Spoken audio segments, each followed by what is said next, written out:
Bienvenue sur Africa 24 dans cette nouvelle édition du QG Weekend. Voici les titres. Le mouvement de Charles Blé Goudé, le COJEP, a ouvert ce samedi son premier congrès à Abidjan. Le parti qui tend de plus en plus à se positionner pour l'élection présidentielle de 2020. Le pangolin, une espèce en voie d'extinction. Au Nigeria, les vétérinaires luttent aussi aux côtés des associations pour soigner et tenter de sauver les espèces menacées. Au Togo, les autorités décidaient à remettre de l'ordre sur les routes dans le pays et à compter du 20 septembre, ces contrôles renforcés à l'égard des motocyclistes qui doivent désormais disposer obligatoirement du permis A.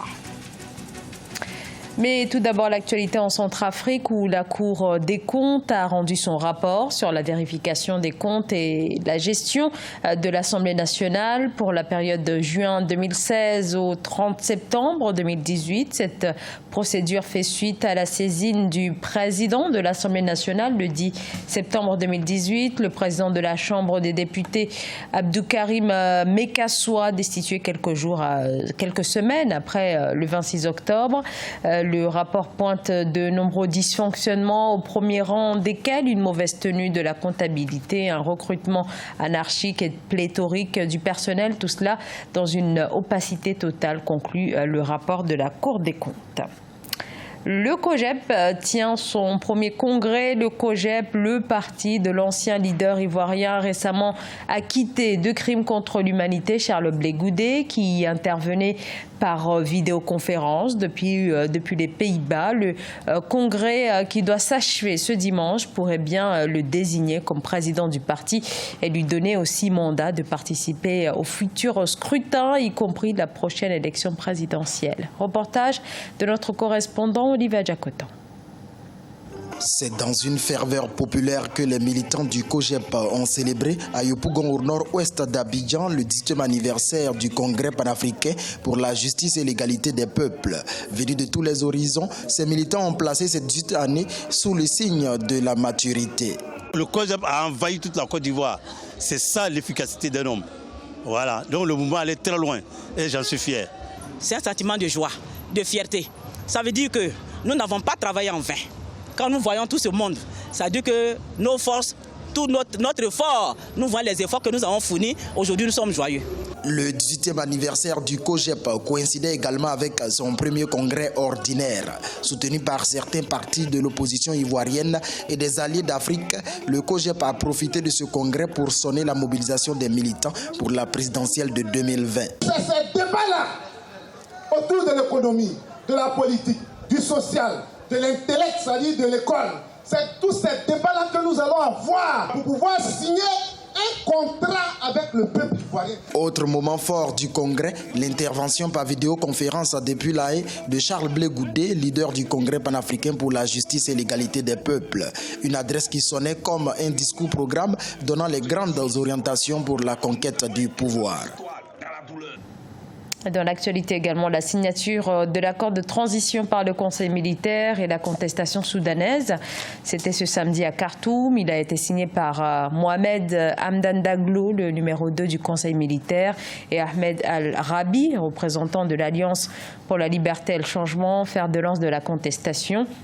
Le texte remplace la Constitution en vigueur et organise les institutions pour une période de 39 mois. Et les premières étapes de cette transition devraient suivre la signature avec l'annonce ce dimanche de la composition du Conseil souverain en majorité constitué de civils. Dans les rues de la capitale, une foule s'est rassemblée toujours ce samedi pour célébrer la signature de cet accord qui ouvre la voie à un transfert du pouvoir aux civils. Le réseau électrique demeure fortement perturbé à Yaoundé depuis l'incendie survenu le 7 août et qui a partiellement endommagé l'un des principaux postes du réseau électrique de la capitale camerounaise. Conséquence, plus de la moitié des 3,5 millions d'habitants de la ville sont privés d'électricité. Une situation amenée à durer plusieurs semaines, voire plusieurs mois. Le point sur la situation avec Corinne Kamzefem. Yaoundé, la capitale du Cameroun, sort peu à peu de l'obscurité. Après un incendie qui a occasionné une panne géante au poste BRGM, les ménages, les commerces et les bureaux du service public et privé de la ville sont de nouveau alimentés par le réseau public d'électricité. Selon Eneo, la société en charge de la production et la distribution de l'électricité, la reprise normale va se faire progressivement avec des réparations qui pourraient durer entre 3 et 6 mois. Toutes les parties prenantes sont à pied d'œuvre pour remédier à une situation dont chacun mesure la gravité et que l'on veut voir se normaliser au plus vite. L'ampleur des dégâts aura requis l'acquisition de nouveaux équipements et, par voie de conséquence, un délai supplémentaire de temps nécessaire à la réalisation des travaux appropriés par les ingénieurs sur le terrain. Depuis le 7 août 2019, environ 28% des habitants de la ville de Yaoundé sont privés d'électricité.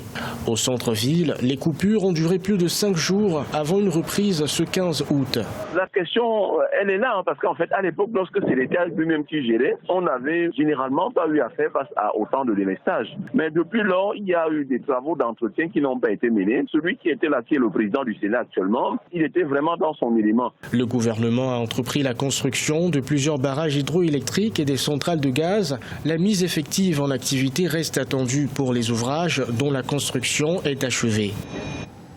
Et on a appris ce samedi le décès du diplomate sénégalais Jacques Diouf. Jacques Diouf qui de 1994 à fin 2011 a occupé le poste de directeur général de l'Organisation des Nations Unies pour l'alimentation et l'agriculture. Il a également un temps été le conseiller de l'actuel président sénégalais Macky Sall.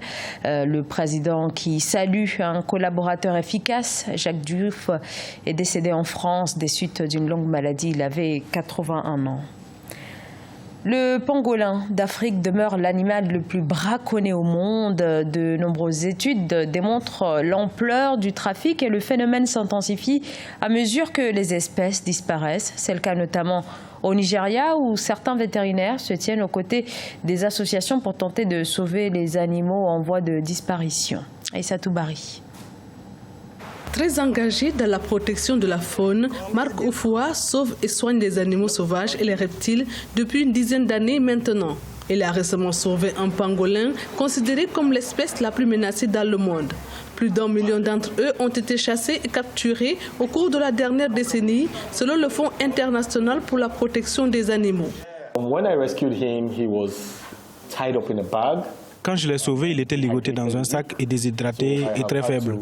J'ai donc dû le réhydrater et le soigner avec des médicaments. Dès qu'il sera assez fort, je le relâcherai dans la nature, dans un lieu protégé. C'est une espèce en voie de disparition et nous devons faire le maximum que nous pouvons pour les protéger. C'est ici, dans cette clinique qui sert en même temps de refuge, que Marc Oufoua, vétérinaire et conservationniste nigérian, prend soin des animaux sauvages. Plus de 30 animaux différents y sont hébergés, des pangolins aux civettes, en passant par les babouins, les tortues et même les chiens errants. Je suis un défenseur de l'environnement et j'essaie de faire ma part pour sauver la nature. J'essaie également de faire comprendre aux gens que ces animaux ne sont pas si dangereux que ça et qu'ils ont un rôle à jouer dans l'écologie et l'écosystème. Les animaux sauvés finissent souvent dans ce centre de rééducation. Aujourd'hui, il nourrit et nettoie des pitons royaux sauvés des chasseurs il y a un mois. Avec des actions de sensibilisation, Marc Oufoua est déterminé à changer les perceptions des gens envers les animaux sauvages et ainsi amener les communautés à s'engager davantage à la protection de la faune. Tolérance zéro vis-à-vis des motocyclistes qui ne seraient pas en règle à partir du 20 septembre au Togo, pays qui enregistre depuis des années une série d'accidents graves sur les routes, notamment liés aux motos. Les conducteurs de 2 roues ont désormais l'obligation d'obtenir le permis A. Voyez ce reportage d'Emefa Kofi. Depuis l'annonce du permis de conduire obligatoire pour les motocyclistes qui entrera en vigueur dès le 20 septembre, c'est l'inquiétude du côté des conducteurs de moto. L'obligation d'avoir son permis de conduire est contenue dans la loi portant code de la route votée en juin 2013. Le code pour le permis A, comme nous sommes toujours à moto, nous n'avons pas ce permis. Donc nous avons jugé bon de nous conformer à la loi. Donc, ce qui nous a motivés à venir faire la formation. 3178 accidents de circulation, dont 354 pertes en vie humaine, ont été recensés au premier semestre 2019. À la direction des transports routiers et ferroviaires, une formation gratuite au code de la route à l'intention des conducteurs des engins à 2 roues est lancée depuis 2017. Ce programme prend en compte 5000 conducteurs d'engins à 2 roues. Pratiquement à chaque examen, il y a au moins 2500 candidats qui viennent s'inscrire pour passer les permis de conduire. 2% et même des fois 0,5% seulement qui sont des candidats pour le permis de conduire catégorie A. À ce jour, 2500 conducteurs d'engins à 2 roues ont bénéficié de cette formation gratuite au code de la route. En 2014, le nombre de véhicules au parc automobile togolais est estimé à 344 000, dont 250 000 motos. Ce journal a été réalisé par l'ensemble de la rédaction. Merci de votre fidélité. Dans un instant, une nouvelle édition de l'actualité sur Africa 24.